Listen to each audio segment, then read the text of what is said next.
So in this video, we're going to start with chapter 12, which is all about statistics. So we're going to go through a couple of different things. One of the main things we're going to work on is more of how to collect data and then also how to classify certain types of data.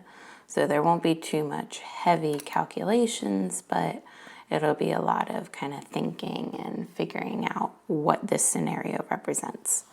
So what we're going to start in is 12.1, which is sampling techniques and misuses of statistics. So pretty much statistics is going to help gather, analyze, and infer numerical information. So we're going to have some type of data, which is the numerical information obtained by an experiment.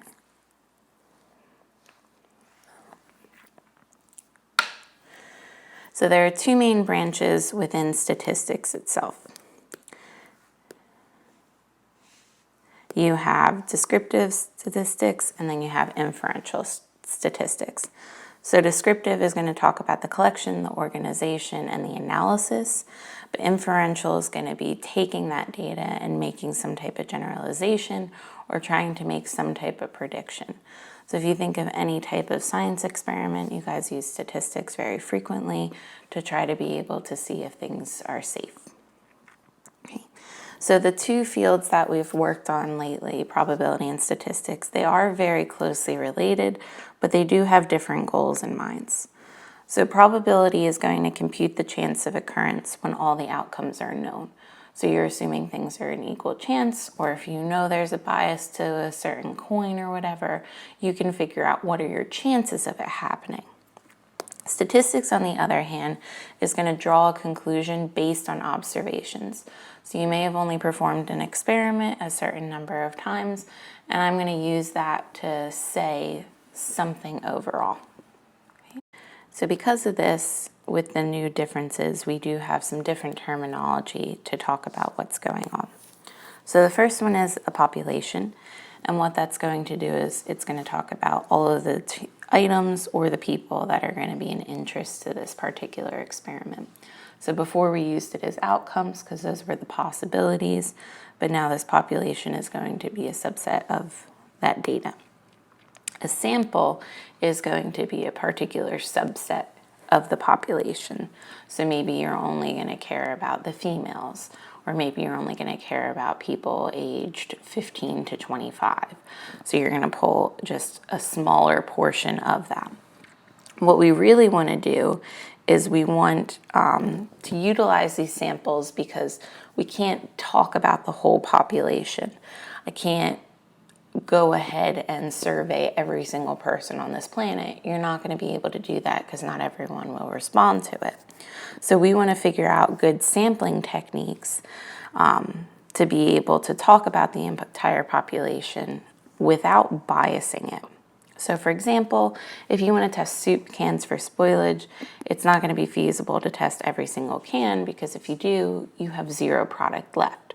So what you need to do is take a smaller collection of the soup cans and test those for spoilage.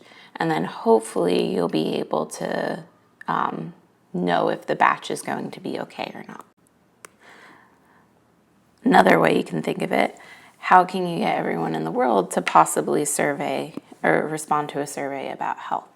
So if you think of the US Census, not every single person is going to respond to the census. So they have to take that information they're given and try to infer stuff about the entire population in the US as a result. So because of these kind of limiting factors and limiting abilities, statisticians are going to use different methods to find what we consider an unbiased sample.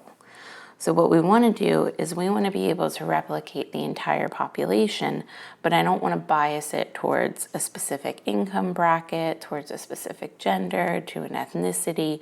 I want to get a good feel for every single person in the population.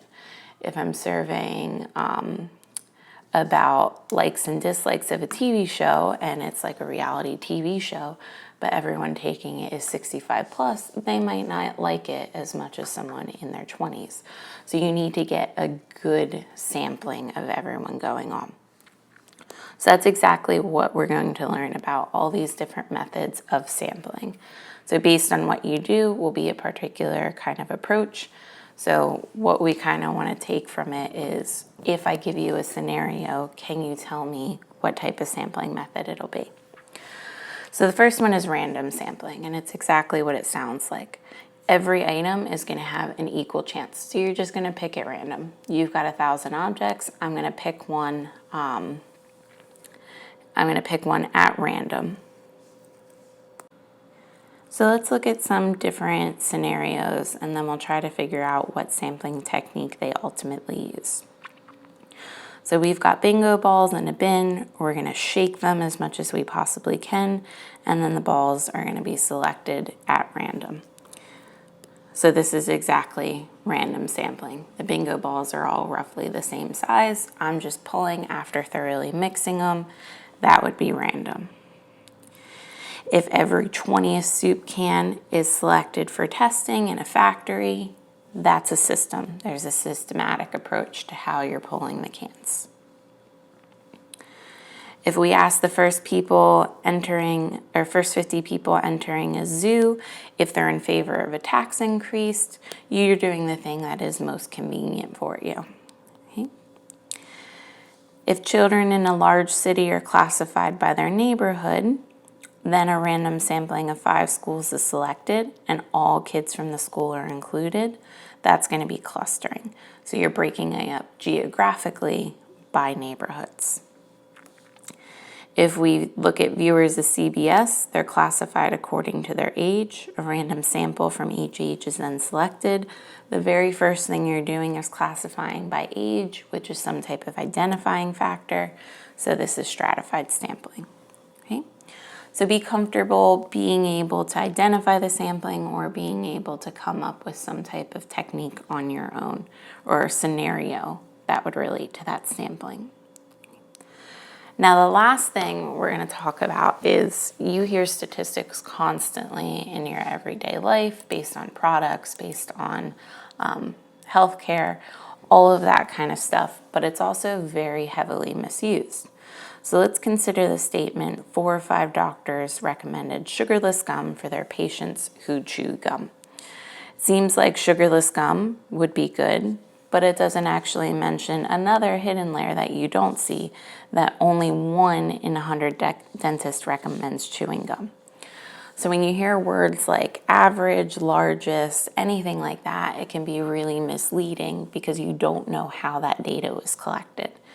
So just be careful when you look at different advertising ploys. What they're saying isn't correct, but they may not be giving you the full information.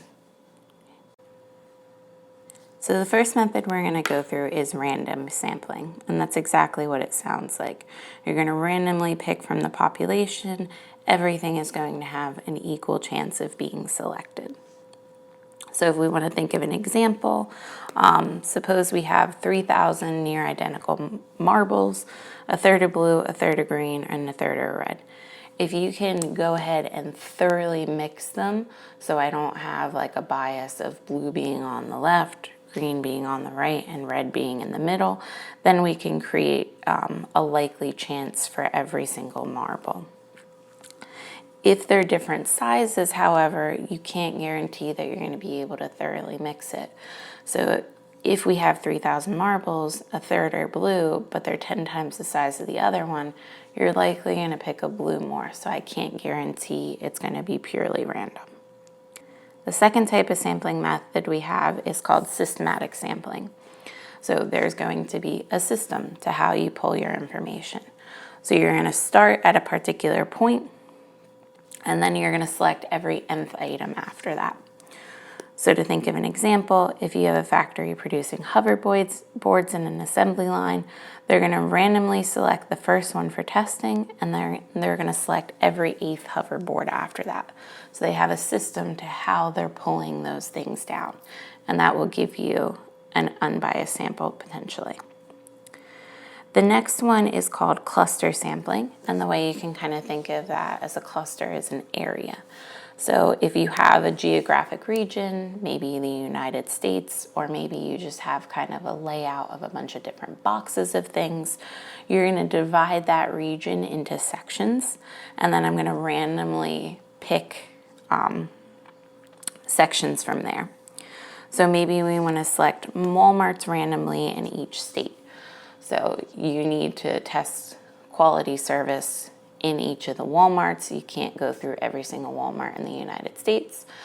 So we might want to select Walmarts randomly to be able to do some type of quality customer service to see what's going on. You can't feasibly test every single Walmart, but what you could do is you could break the United States up into their specific states. Then within the state, you're going to randomly select 5 Walmarts. So I'm doing it by an area. I'm creating a cluster in each of the different states. In terms of physical items, maybe you have 500 boxes of screws in a warehouse. So what I'm going to do is I'm going to take 10 boxes from there. So I'm going to select them randomly throughout. And then I'm going to inspect those single boxes to count how many defective ones. And then we should be able to know or predict how many defective screws we have in the entire product inventory. Okay. So the fourth one is called stratified sampling, and it's going to seem similar to the cluster sampling, but cluster is based on area. Stratified is going to divide a population based on what's called strata. So it's going to be some type of characteristic for a specific group. So these stratifying factors are things like gender, race, religion, income. So I'm going to pull from people in different income brackets, get their results, and then try to generalize about the full population. So maybe if I'm given data, what I'm going to do is I'm going to classify the people in high school based on their specific standing. So we've got freshman, sophomore, junior, senior. Those are stratifying factors. It's taking their age into consideration. Okay. And the last one we have is the simplest one, but it can be a little bit problematic. Convenience sampling is exactly what it sounds like. You do the thing that is the most convenient for you. So whatever is easy to obtain. So if we're doing some type of political survey to try to get or try to figure out who people are voting for, maybe you're just going to ask the first 10 people that leave the building. Well, what building are you at? Are you at like a Democratic building? Because then you're going to get people that are purely Democratic. If you're at a other type of building, you might get another bias towards something else. So this result or this way isn't great, but sometimes it's the only thing you're able to actually do.